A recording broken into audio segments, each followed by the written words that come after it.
বিরিয়ানি রান্নায় আপনিই হবেন সেরা যদি এই রেসিপিতে রান্না করেন। প্রিয় দর্শক, আসসালামু আলাইকুম। আজকে কোনো রকম বাড়তি মশলার ঝামেলা ছাড়াই একেবারে সহজ ও খুব মজাদার একটা বিফ বিরিয়ানি রান্নার রেসিপি শেয়ার করব।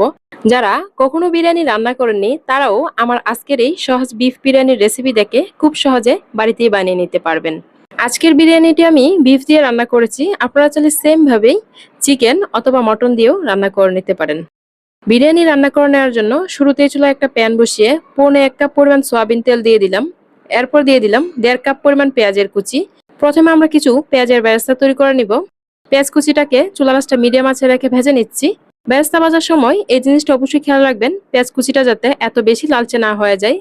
বেশি লালচে হওয়ার আগে প্যানটা থেকে তুলে নিতে হবে। তো বেরেস্তাগুলো ভাজা হয়ে গেলে এখান থেকে অর্ধেকটা পরিমাণ মতো তুলে নিলাম। বাকি বেরেস্তাটার মধ্যে 2 চা চামচ করে আদা ও রসুন বাটা দিয়ে দিলাম। আদা রসুন বাটাটা চুলার আঁচটা লো আঁচে রেখে 3-4 মিনিট একটু ভেজে নিলাম যাতে আদা রসুনের কাঁচা গন্ধটা চলে যায়। এরপর এখানে স্বাদ মতো লবণ, হাফ চা চামচ পরিমাণ শুকনো মরিচের গুঁড়া, 1 চা চামচ পরিমাণ জিরার গুঁড়া, হাফ চা চামচ পরিমাণ ধনিয়ার গুঁড়া দিয়ে দিলাম। এরপর শুকনো মশলাগুলো তেলের মধ্যে একটু নেড়েচেড়ে ভেজে নিলাম। এই পর্যায়ে এখানে পরিমাণ মতো পানি দিয়ে দিলাম মশলাটাকে কষিয়ে নেওয়ার জন্য। পানিটা দেওয়ার পর খুব ভালো করে নেড়েচেড়ে মিশিয়ে নিয়েছি। আজকের বিরিয়ানিটি আমি রাঁধুনি রিমিক্স বিরিয়ানি মশলা দিয়ে রান্না করব। তার জন্য 1 প্যাকেট মশলা নিয়ে নিলাম। 1 প্যাকেট থেকে এখন আমি অর্ধেকটার মতো ব্যবহার করব, বাকিটা পরে দিব। টক দই দিয়ে দিলাম হাফ কাপ পরিমাণ মতো। কুসুম গরম দুধের মধ্যে লেবু রস চিপে রেখে দিলে কিন্তু আধা ঘন্টার ভিতরে খুব সুন্দর টক দই তৈরি করা হয়ে যায়। এরপর এখানে কিছু কাজু বাদাম, কিশমিশ ও কাঁচামরিচ ব্লেন্ড করে দিয়ে দিলাম। এরপর দিয়ে দিচ্ছি কিছু গোটা গরম মশলা। গোটা গরম মশলার মধ্যে এলাচি, দারচিনি ও তেজপাতা দিয়েছি। আপনারা গোটা গরম মশলাটা শুরুতে দিয়ে দিবেন। গোটা গরম মশলাটা দেওয়ার পর সবগুলোর সাথে খুব ভালো করে নেড়েচেড়ে মিশিয়ে নিয়ে ঢাকনা দিয়ে ঢেকে 4-5 মিনিট কষিয়ে নিলাম। 4-5 মিনিট কষিয়ে নেওয়ার পর এই পর্যায়ে দেখুন মশলাটা কিন্তু খুবই সুন্দর কষানো হয়ে গেছে, উপরে তেলটা ছেড়ে এসেছে। এরপর এখানে আগে থেকে কেটে ধুয়ে রাখা 1 কেজি পরিমাণ মতো গরুর মাংস দিয়ে দিলাম। গরুর মাংসটাকে আমি একটু ছোট ছোট পিস করে এখানে দিয়েছি। বিরিয়ানি রান্নায় গরুর মাংসের পিসগুলো একটু ছোট করে দিলে কিন্তু খেতে বেশি মজার হয়। আর গরুর মাংসটাকে কিন্তু আপনারা খুব ভালো করে পানিটা ঝরিয়ে তারপর এখানে দিবেন। গরুর মাংসটা দেওয়ার পর মশলাটার সাথে খুব ভালো করে নেড়েচেড়ে মিশিয়ে নিয়ে চুলা আঁচটা মিডিয়াম আঁচে রেখে 6-7 মিনিট রান্না করে নিলাম। এই পর্যায়ে দেখুন গরুর মাংস থেকে কিন্তু অনেকটা পরিমাণে পানি বের হয়েছে। আর এই পানিতে কিন্তু গরুর মাংসটা খুব সুন্দর সিদ্ধ হয়ে যাবে। এরপর চুলা আঁচটা মিডিয়াম আঁচ থেকে আর একটু কম আঁচে রেখে ঢাকনা দিয়ে ঢেকে রান্না করে নিচ্ছি। চুলা আঁচটা লো আঁচে রেখে গরুর মাংসটাকে প্রায় 50 মিনিটের মতো রান্না করে নিয়েছি। এই পর্যায়ে একটা মাংস তুলে নিচ্ছি। তো দেখুন মাংসটা কিন্তু খুবই সুন্দর সিদ্ধ হয়ে গেছে। আমি কিন্তু এখানে আর কোনো গরম পানি দেইনি, গরম পানি ছাড়াই কিন্তু মাংসটা খুব সুন্দর সিদ্ধ হয়ে গেছে। মাংসটা সিদ্ধ হয়ে গেছে আর ঝোলটা কিন্তু একদম শুকিয়ে গেছে, তেলটা উপরে ছেড়ে এসেছে। আপনাদের গরুর মাংস যদি সিদ্ধ না হয় তাহলে কিন্তু একটু গরম পানি দিয়ে মাংসটা সিদ্ধ করে নেবেন। এরপর রান্না করা মাংসটা একটা বাটিতে তুলে নিচ্ছি। বাটিতে তুলে নেওয়ার পর মাংস রান্নার যে তেলটা রয়েছে তেলটার মধ্যে 2 মগ পরিমাণ পোলার চাল দিয়ে দিলাম। পোলার চালটাকে কিন্তু খুব ভালো করে ধুয়ে পানিটা ঝরিয়ে তারপর এখানে দিয়েছি। আমি 1 কেজি পরিমাণ গরুর মাংসের জন্য 2 মগ পরিমাণ পোলার চাল নিয়েছি। আপনারা আপনাদের পরিমাণ মতো নিয়ে নেবেন।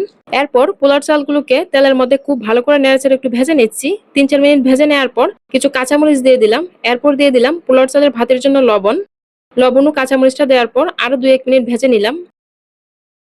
পোলার চালগুলো ভাজা হয়ে গেলে এই পর্যায়ে এখানে 4 মগ পরিমাণ ফুটানো গরম পানি দিয়ে দিলাম। এখানে আমি যে পরিমাণ চাল নিয়েছি তার দ্বিগুণ পরিমাণ কিন্তু ফুটানো গরম পানি দিয়ে দিয়েছি। ফুটানো গরম পানিটা দেওয়ার পর বাকি বিরিয়ানির মশলাটা দিয়ে দিলাম, শুরুতে যেটা রেখে দিয়েছিলাম। এরপর খুব ভালো করে একটু নেড়েচেড়ে মিশিয়ে নিয়ে চুলার আঁচটা মিডিয়াম আঁচে রেখে পোলার চালের ভাতগুলোকে 5-6 মিনিট রান্না করে নিলাম। 5-6 মিনিট পর ঢাকনাটা তুলে নিচ্ছি। এই পর্যায়ে দেখুন পোলার চালের ভাতগুলো কিন্তু প্রায় 70% কুক হয়ে গেছে। এখন এখানে রান্না করে রাখা বিরিয়ানির মাংসটা দিয়ে দিলাম। এরপর এখানে 2 টেবিল চামচ পরিমাণ মতো কেওড়া জল দিয়ে দিলাম। কেওড়া জলটা দেওয়ার পর সবগুলোর সাথে খুব ভালো করে নেড়েচেড়ে মিশিয়ে নিচ্ছি। পোলার চালের ভাতগুলোর সাথে এই পর্যায়ে বিরিয়ানির মাংসটা কিন্তু খুব ভালো করে নেড়েচেড়ে মিশিয়ে দিতে হবে, যেহেতু পোলার চালের ভাতগুলো পুরোপুরি এখনো ফুটেনি। পুরোপুরি ফুটার পর কিন্তু খুব বেশি নাড়াচাড়া করলে ভাতগুলো আবার ভেঙে যায়। তো বিরিয়ানির ভাতগুলোর সাথে মাংসটা খুব ভালো করে নেড়েচেড়ে মিশিয়ে নেওয়ার পর উপর দিক থেকে হালকা করে একটু চেপে চেপে দিচ্ছি। এরপর বিরিয়ানিটার উপরে কিছুটা পরিমাণ ঘি দিয়ে দিলাম।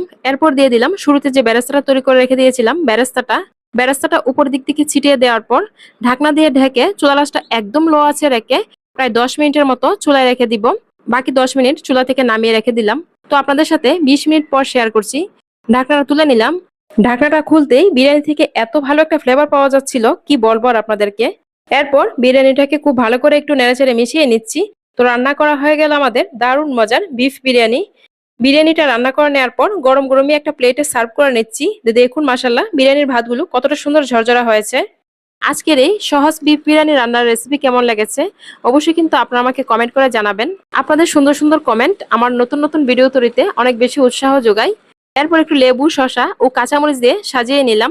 যারা এখনো আমার ইউটিউব চ্যানেলটি সাবস্ক্রাইব করেননি সবার কাছে অনুরোধ থাকলো চ্যানেলটি সাবস্ক্রাইব করবার। ভিডিওটি যারা ফেসবুক থেকে দেখছেন প্লিজ পেজটাতে একটা লাইক ও ফলো দিয়ে দিবেন। আজকের ভিডিওটি এখানেই শেষ করব। সবাই ভালো থাকবেন। আল্লাহ হাফেজ।